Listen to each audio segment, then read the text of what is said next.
Seafood industry Australia ప్రతినిధులు, ఆ సంస్థ CEO Veronica Papacosta, SIA engagement manager Jasmine కెల్లెలతో రాష్ట్ర విద్య, ఐటీ, ఎలక్ట్రానిక్స్ శాఖల మంత్రి నారా లోకేష్ సిడ్నీ సమీపాన పారమట్టాలో సమావేశమయ్యారు.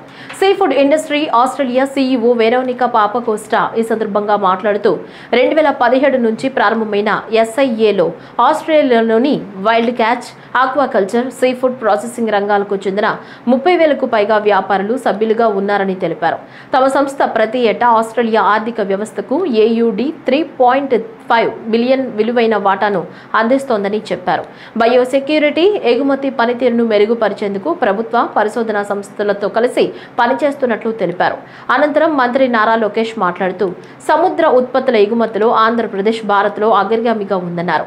దేశం మొత్తం మీద ఆక్వా ఉత్పత్తుల ఎగుమతిలో ఏపీ 60% పైగా వాటా కలిగి ఉందని తెలిపారు.